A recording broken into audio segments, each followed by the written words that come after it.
Il y a quelques jours, j'ai interrogé les cartes au sujet de notre lumière céleste, une façon un peu ironique de parler de la personne qui nous gouverne ici en France.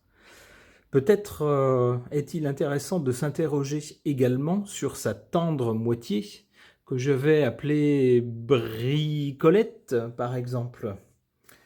Qu'en est-il de cette personne de Bricolette? Je pose la question au tarot de Marseille.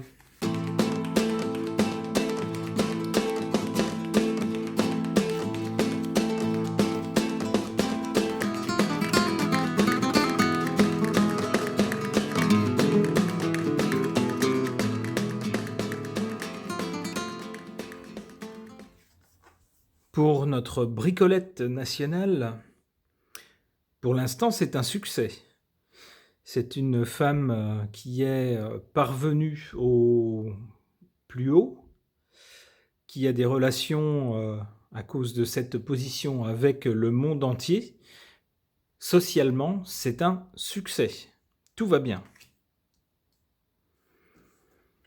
On voit sur la partie d'avant, ou sur l'origine, ou sur la cause, l'impératrice. On voit que c'est quelqu'un qui a le goût du pouvoir et qui sait comment faire en pratique pour, comment dire, pour gagner du pouvoir, pour avoir du pouvoir entre les mains. Autant l'empereur est vraiment celui qui a le statut tout en haut et qui dirige du haut de sa tour, qui a l'envergure, autant l'impératrice, c'est vraiment la personne qui organise les choses de façon pratique, qui prend les choses en main.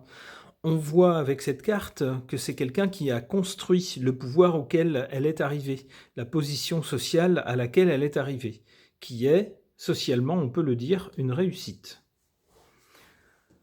Pour son avenir, eh bien, tout semble lui sourire avec la carte de l'étoile.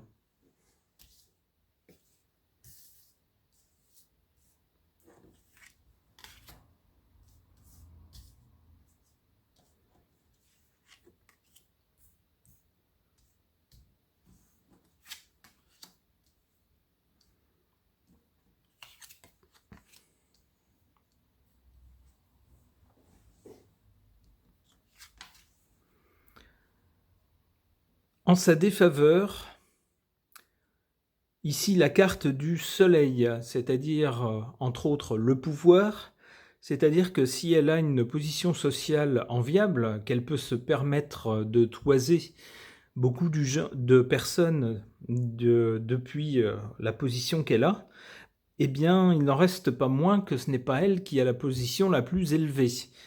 Ce n'est pas elle qui tient le pouvoir dans ses mains, en tout cas formellement. C'est une autre personne, on sait qui c'est, il s'agit de sa moitié. On voit ici également en défaveur de cette personne, toujours avec cette carte du soleil, on voit ici un soleil qui se place au-dessus des gens et, comment dire, les gens se retrouvent nus, se retrouvent sans rien face à ce pouvoir tout-puissant. Ça peut laisser penser que cette personne a un caractère un peu autoritaire, n'est-ce pas, et qui aurait tendance un petit peu à prendre les gens de haut hein, et à lancer des décisions autoritaires auxquelles les gens n'ont qu'à se soumettre. Ça peut aussi laisser penser que c'est quelqu'un qui est jaloux de sa position sociale et qui fait bien la différence entre ceux qui sont en haut et les petites gens qui sont en bas. On nous dit, avec cette carte dans cette position, que ce n'est pas un trait de caractère qui joue en sa faveur. On s'en doute.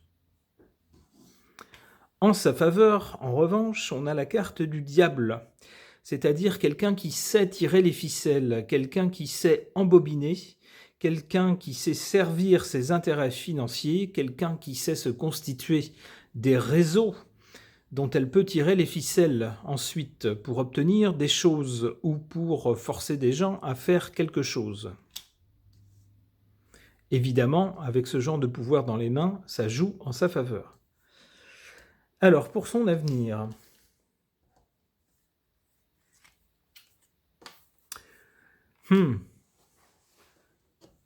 Avec l'ermite, après une période ici avec l'étoile où tout va bien, où tout semble lui sourire, on voit avec l'ermite une toute autre chanson. L'ermite se retrouve seul et c'est une sorte de traversée du désert.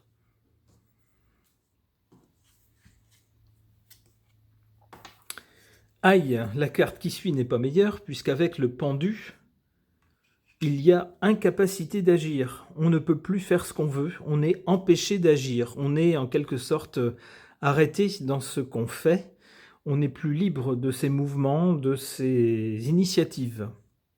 Allez, une dernière. Oups! Bon, eh bien cette carte-là, je ne vais pas la commenter, elle est suffisamment parlante.